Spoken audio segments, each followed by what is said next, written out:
we got some more stuff that I recently obtained in the way of multimeters. There's plenty more where this came from, but I think this is a good start.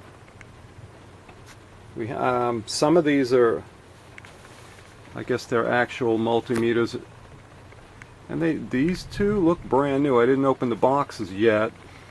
Oh, those are Keysight. Both of them are Keysight. And we got two B&K Precision. Because this is a capacitance meter, a Boonton. I've never seen that before. And this one on the top is a Sencore capacitor inductor analyzer. I guess we could take a closer look at them to see what they are and if they actually work. Let's start with these B&K. It's a 2831E, this top one. And let's see, on AC volts, we'll go ahead and stuff it into there. Flip it on. Let's see. Yeah, it looks like reads voltage okay. Turn it off. Diode check. We could try to check this diode if I could actually do it with one hand. I'm not sure if I'll be able to do it with one hand. There's a forward voltage. Okay, let's flip it around. Oop, let's flip it around. Nothing. So that diode's actually good. So I think this one works. Let's try the one underneath it. We got to swap the plug because I only have one. AC plug here. Oh.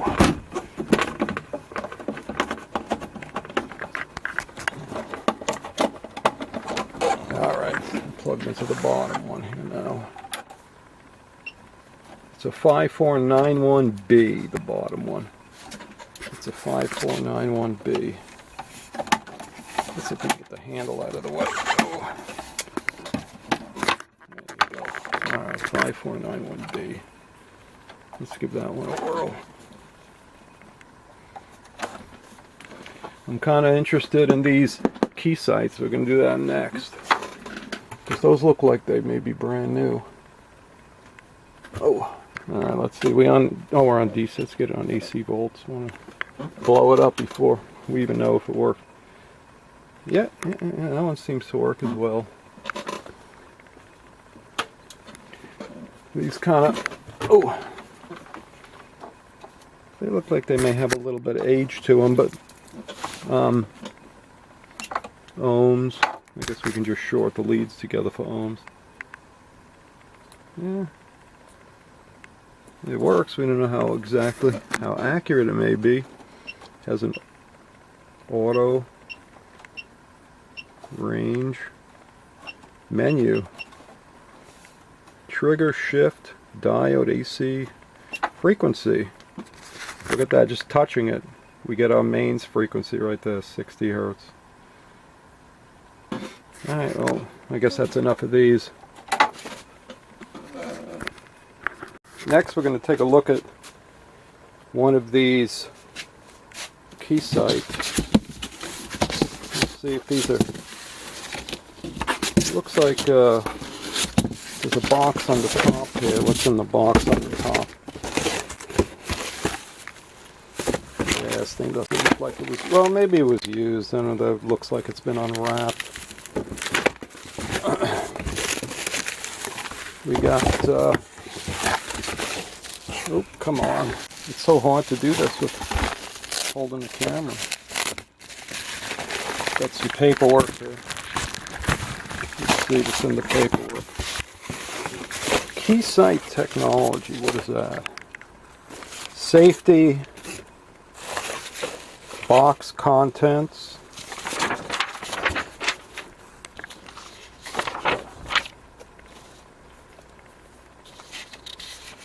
Like a checklist of some sort. Calibration, recommended due date for calibration. Oh, here's a calibration certificate. It's sealed. I'm not going to open it. Some kind of software. Safety and regulatory. Alright, let's put it back. Let me grab it with this hand here. Man, move that over for a second. And it's definitely in there. Oh, come on. It's so difficult to do this with one hand. Close. Alright, let's see. Ooh. Yeah, it's definitely a multimeter. It's a nice looking one too. Let's plug it in. Yeah, it's definitely a newer one. I don't know how new, but that's the back of it. Let's plug it in. Oh. Alright, let's sit down. Oh. It's a little dusty. Maybe it was used, but looks like it's been used gently. Let's grab some probes. Jeez. It just wants to take... it's amazing. The newer the stuff gets, the more complicated. Alright. Let's see. Where's the other one?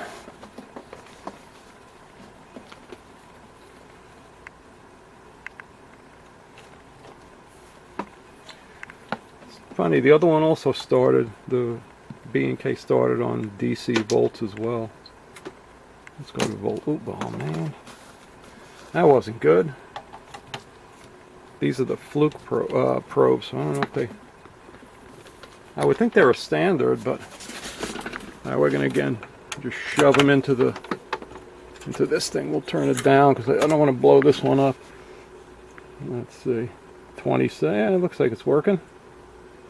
We're at 80, 90. About 120 volts. So that one works too. That was a good one. Let's go to frequency. Yeah, 60 hertz. Turn that off. Pretty nice looking meter. Display. It's got a bunch of stuff on the bottom. It's a 6.5 digit multimeter. True volt. It does temperature.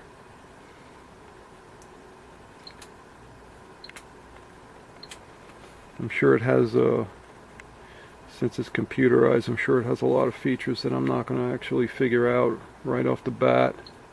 Acquire, run, stop, single. It does math. It looks like it does some kind of math. You have to acquire and continuous. Well, that's kind of interesting. That's a nice looking meter. We're going to have to be using that one. It's a Keysight 34465A. 34465A. And we got two of them. Alright, let's check out the other one. Let's see what the other one looks like. It is so difficult to do this with one hand. This also has a box in it. Let's see. Let's grab the meter out of there first. Hold on a second. It's in there very tight. Use the top of the box.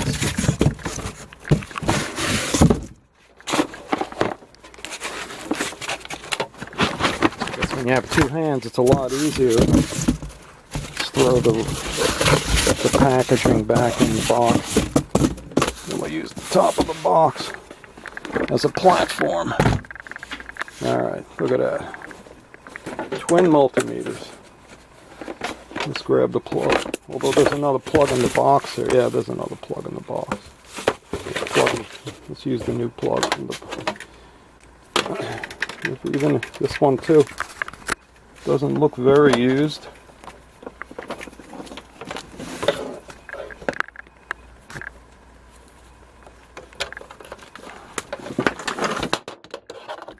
it back up there. Alright, let's see. Where's the... I need the probes. Alright. Turn it on.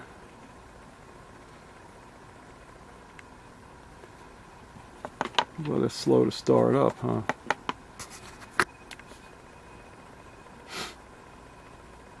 (2014). That's amazing. You wouldn't think these were that old, but I guess they are.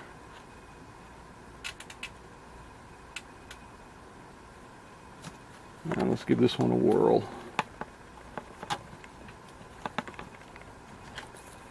Let's do the same thing. We'll go to easiest check for me is AC volts. And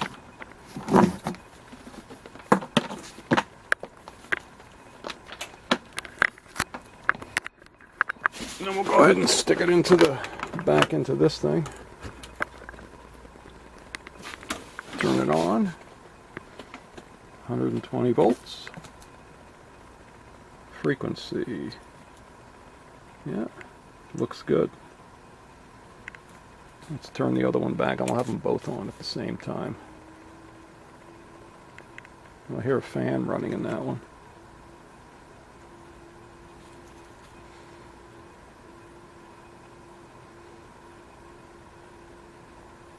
The True Volts, this one's also 2014. I guess they're that old. 11 years old. You wouldn't think so. They don't look it, but actually this is a 34465A and this one is a 34470A. So they're a little different. 6.5 digit, and that's a 7.5 digit multimeter. Otherwise, they have the same buttons, but I'm sure these are all software driven, so who knows, right? Alright, let's turn the power thing off here. I don't want to destroy anything. These are nice ones, though. Even they certainly don't look 11 years old, but I guess so. It says it right on the screen. Alright, let's take a look at the capacitor meters. We got 2 capacitor meters, and that'll be it for today. So here are the capacitance meters. This one, I don't have probes for it. I'm not 100% sure even how to use it anyway, but I'm just going to try to have a, whatever this is, 1500 microfarad. I can't get it to go to 0.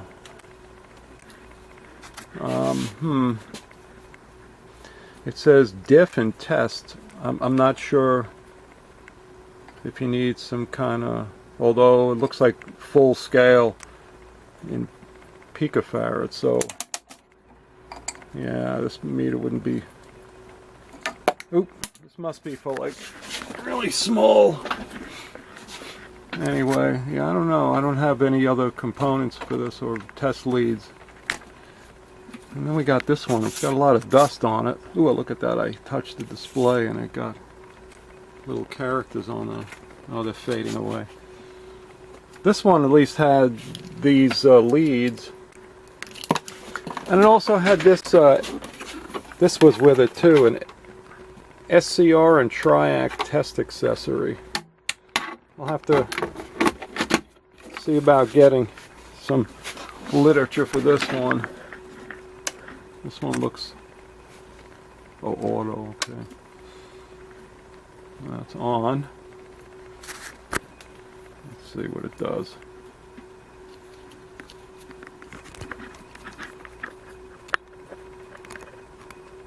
Let me see here.